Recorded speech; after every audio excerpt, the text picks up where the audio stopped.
Alright gang, how we doing? Welcome back to the channel, and today we're going to try and answer the question, was the latest Pokemon presentation bad? So yesterday the presentation took place and it was about 24 minutes long. So we actually went live like 45 minutes before the presentation started, and with chat we built this bingo card, right, of our predictions that may or may not happen in this presentation. Some of them are far less likely than others. We'll go through these in a second. There was this DJ Pikachu set for the hour before the actual presentation started, which was incredible. Lots of Kanto themes that we noticed. There was an evolution theme, like the original evolution theme remix. There was a Team Rocket's hideout. There was Lavender Town. Loads of Kanto kind of nods, and I think what that was alluding to, we were thinking that it was like a classics release that was going to potentially be revealed. I've been speaking about that before. It's very, very due, like in terms of the community are ready for that now, since the 3DS ones were several years ago. And I think that ended up being the teaser for this Pokepark Kanto thing, which again, it's this specific location that's gonna basically disappoint the majority of the fan base, right? Because not everybody's going to be able to get to Tokyo, not everybody's going to be able to get to Japan, full stop.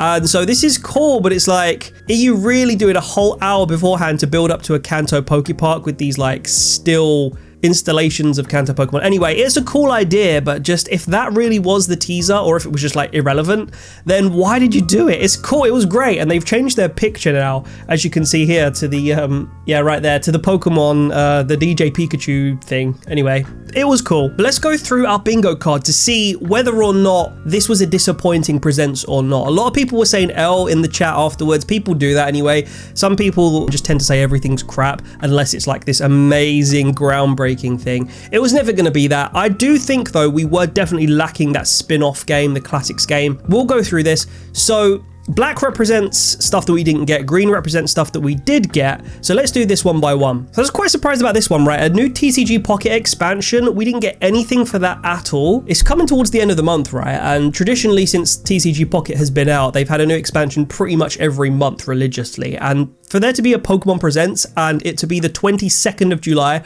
right as we're approaching the end of the month, and there to not be an announcement, very surprised. It might mean they have something else in store, but I'm surprised they didn't mention it pretty much at all. Next, we had a Pokemon Go update event.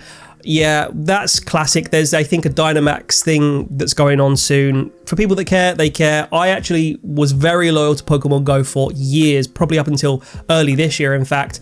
Then they messed up my account and now I don't get Adventure Sync. It doesn't work, so I don't play Pokemon Go anymore. But for people that care, that happened. That was always going to happen. Cafe Remix as well, always going to happen. Pokemon Unite as well, always going to happen. Pokemon Concierge Season 2 was a bit more left field, but was kind of semi-likely. That did happen, and I've not seen Concierge. A lot of people love it, love the style, love the charm and the emotion of the story. I actually want to watch it. That did happen, so we did get a Season 2 or I guess a sequel announced. Nothing about the anime or anything to do with Horizons episodes. Kind of surprised, but also kind of not. I suppose it's kind of in sync with the main series of games. Maybe they have to wait till ZA comes out, maybe even Gen 10. No new Pokemon movie. Surprised by that on some level. This was one from chat. I think Matt said that there's like a Razer collab that's apparently happening. We didn't get anything on that as far as I remember. Pokemon Champions release date new details. This was the first big one that we did actually get. Pokemon Champions is this battle simulator. It's essentially meant to replace Pokemon Showdown, which is a completely fan-made community tool is probably what I'd call it. Like, people use it so that they can try out teams, you know, understand the meta, apply a team that they have maybe thought of really quickly and easily in the meta by just loading it in. It's just a data kind of based thing. You don't have to catch the Pokemon or anything. You just pick it, you pick its nature, you pick its EV spread and its stats and its everything, and then you can just go, right? And that's what Pokemon Champions is trying to do. Now, there's honestly, from this presents, there were about 7 or 8 video ideas that I got off the back of it. I wanted to do this one first so that we can just go through everything. I will go into more detail about Champions, but I was a little bit disappointed overall with its kind of look. I really like the arena that it's in, but it's everything that Pokemon are doing these days has this kind of mobile game feel. Even the main series, like Scarlet and Violet, looks kind of like a mobile game in my opinion, in terms of the graphic style, the art direction. So I am not a massive fan of that personally, but Pokemon Champions functionally will be huge, and I'm glad we got some new release details for that. I think it's just said 2026, so it's coming next year, probably around Pokemon Day, or it'll be announced on Pokemon Day when that is released. Then come the ZA predictions, right? So we had several, I would say nearly half of our squares on this bingo card were just like individual ZA predictions. We got a fair few of them. So we got the new Mega Forms, that's great. Let me know in the comments what you think about Mega Dragonite. We only got one, I thought we might get two, but it was only to be one. Still, I think that's fine. I think playing their cards close to their chest, but still giving us some hype is a pretty good strategy, in my opinion. But I wanted a little bit more from the presentation overall. ZA new Pokemon on new form. Again, that kind of falls under Mega. So I put this green just because it's the same as Mega Dragonite. It's kind of a new form. We didn't get anything else like an Alolan Sandshrew type thing or an Alolan Vulpix.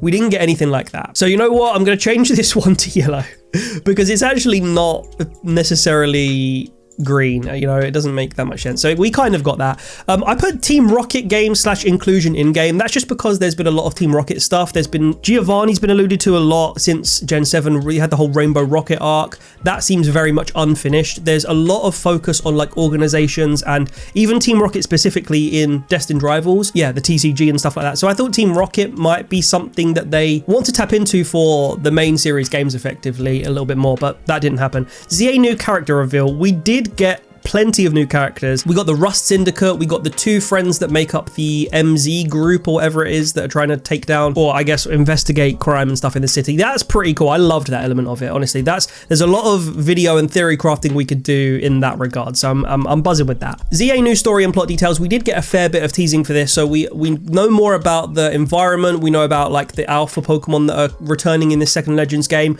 We know about the Rogue Megas now, which is part of the story. We know about the organizations like the Rust Syndicate that are in the story as well. We know about Emma and her being the detective, which takes us on to our next box, ZA old character reveal, which yes, Emma, and something I didn't realize at the time because she's framed in this completely different light now, is that the professor of the game, essentially the Laventon or the Sycamore of this game, is an ex-Team Flare member, and this is going to be a whole video. We're going to talk about this, but I think that's a pretty big deal for them to reveal. So we had Mabel with her blue hair and her really cool design, in my opinion.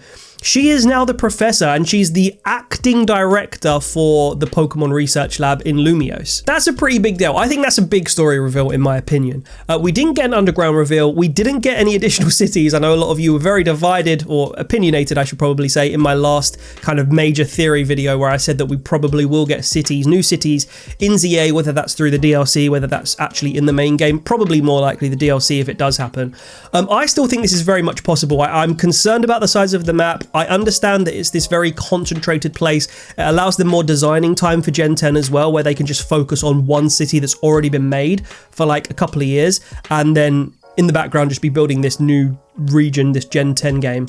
But I still think it's pretty easy to also build, like, even if it's a pocket of Celadon City or Cerulean City or Castelia City, just some new areas to go. Remember, Legends Arceus had 6 provinces or 6 provinces that made up the entirety of Hisui. So I still think this is possible. We didn't get it revealed in the presentation, but that's fine. I wasn't really expecting it to be revealed in the presentation. It's more something I think they would save for the game. The Pokemon Music app / game prediction was something that was more like, I guess we thought about this because the whole DJ Pikachu vibe and that thing happening, it just seemed like it might be teasing a new music game where you could maybe remix old themes or something. I don't know, but there wasn't that. This is where I think the problem for this presentation comes in, right? Because Pokemon Classics was it was something that felt like it very much could be announced here or teased here at the very least. Remember, this is the Summer Presents, and historically there have been like 3 or 4 really big spin-off games that have been announced or revealed during the summer version of the Presents. Not the Pokemon Day February one, but the summer one. Pokemon Unite was revealed in the summer one. Pokemon Mystery Dungeon DX wasn't a summer one, but it wasn't a Pokemon Day one either. It was like January, back when it was Pokemon Direct. We had new Pokemon Snap revealed in a summer one as well. Now, I guess you could say that Pokemon Champions kind of is the spin-off game that they're concentrating on at the moment, and I get that, you know, a battle simulator that's kind of a successor, spiritual successor to Stadium and Battle Revolution, and in some ways Colosseum as well. That is a big deal, you know, blending all of the different gimmicks that Pokemon, like the battle gimmicks that Pokemon have done over the last few years. You've got Megas and Dynamaxing and potentially Terastallizing, all of these different gimmicks happening in one battle or in one game, and we've never had that before, so it is a big deal. But in terms of like a single player story, I guess ZA takes that throne. But something else, like a Pokemon Classics release, which is way overdue, in my opinion. The 3DS version came out years ago now. Obviously, this would be a perfect thing to save. Just a few months, 6 months time, we will have Pokemon Day 2026, the 30th anniversary year as well. So I actually do think the Pokemon Classics could be saved for that, and it could be quite smart. Rayquaza reference in ZA was a bit of a rogue one from me. I still think that Quasar, Tico Inc., Rayquaza, obviously hugely attached to Mega Evolution and all the lore around it, still probably is going to be related to the ZA story somehow, through DLC, through post-game, through characters appearing, through something. So yeah, let's see. That didn't happen. Pokemon Colosseum and XD release date. Very, very, very surprised this didn't happen. We already knew that this was coming on the Nintendo Switch 2 Virtual Console through the GameCube app, and for some reason, they did a Pokemon Presents and they didn't even mention it. Now, this is where it comes in for me, that I think that this can be considered a pretty bad Pokemon Presents, just because of the lack of the extra spin-off and the lack of even a release date for Colosseum and XD. It would have been perfect if they said, right, there's the news, it's just ZA, we gave you a pretty good ZA spotlight, but also you can now go away from this presentation and you can go and play Pokemon Colosseum and XD. But there was nothing really for retro fans in the like main series game or even spin-off game world, essentially. And that for me is the disappointment. I think that's one area of weakness from this presentation. But again, I think they're saving probably quite a lot for the Pokemon Presents in their 2026 30th anniversary year. Details about the Lego collab was a rogue one from, I think, Matt again in chat, or it might have been Zerul, but there was something teased recently and that didn't get elaborated on here, which was disappointing. A new spin-off, this kind of touches on the Pokemon Classics. These are similar boxes, they're kind of one and the same. Either or would have been fine. But yeah, this was a brave one. This was a one that was never likely to happen, but we didn't get that, of course. A real TCG Mega Evo release date we did get. This is the last green one on the entire thing. I just think this is good. This is such a big deal that they couldn't not. They've already released trailers for it, right? So they couldn't not give us the release date. I think it's coming September this year, so not long really. It's like 2 months away. So that was a pretty big deal. I think that's going to be a very big seller for Pokemon. The TCG's already going absolutely crazy with the last few sets, and the Scarlet and Violet era, it surprised me because of the change to the silver borders, which is something that apparently I'm the only one that cares about. But yeah, it's absolutely going through the roof at the moment, the TCG in general. And then lastly, we had this rogue one. I've put it in like a purple font because chat wanted me to put this in, but I didn't really think it was going to happen. I don't think it's really reasonable for them to announce Gen 10 or a Black and White 3 or a Black and White remake before ZA's even landed, right? So I knew it was going to be pretty much ZA was the last thing we'd see, unless there was something separate like a Classics or sort of looking backwards more than forwards. But yeah, we put that, obviously that didn't happen. So I think we got 11 green boxes here, and I think it's 14 and a half if you include the yellow one that we didn't get. So, you know, going on that, you have to give this like a 4 or a 5 out of 10 at best. I'll probably say 5 out of 10. 5 out of 10 is probably fair. It was a very middle of the road, minimal, nothing really special was announced Pokemon presentation. And there were some additional things that we didn't even mention here that were announced. Like, it's a pretty big deal that we're getting the shiny Scarlet and Violet Ruinous Trio thing. That's a pretty cool event. I wasn't really expecting a Scarlet and Violet event necessarily. We also got a Masters EX announcement, so that was something we didn't think of. Of course, we probably should have. That was kind of just our overlooking. And then we got this thing, Pokemon Tales, The Misadventures of Sirfetch'd and Pichu. I actually think this looks great. Coming 2027 though, so we've got to wait 2 years for that pretty much. And of course, we got Chris Brown at the beginning. Real disappointed that he didn't perform Beautiful People, but there we go. So yeah, I think we've got to give this Presents probably like a 5 out of 10. That's going to be my final, my final score. Now, as we mentioned, there were lots of things that were announced in this presentation that have given me a bunch of video ideas, mostly to do with kind of ZA and that game, but also Champions, the wider lore and direction of the franchise in general. Lots and lots of video ideas that we got off the back of this presentation, so you can't complain really. If you want to see those videos, guys, stay subscribed. We're going to be putting out a bunch of content in the coming days and weeks. So hit the subscribe button, of course, join if you want to support the channel. Really appreciate all the love and support on the channel lately in general. We're kind of getting close-ish to 10k now. We got to hit 9k first, but we're getting towards 9k, and then it's mission 10k, baby. So that was the yearly goal, so let's hope we can do it. Thank you again. Let me know your scores and your like out of 10 for this Pokemon presentation down in the comments. I'm really interested to see what you guys think, having taken a 24 hours or so just to let all the news kind of settle. So let me know down in the comments, guys. Take care, and I'll see you in the next one. Love you, gang. No glass today, but we'll do this.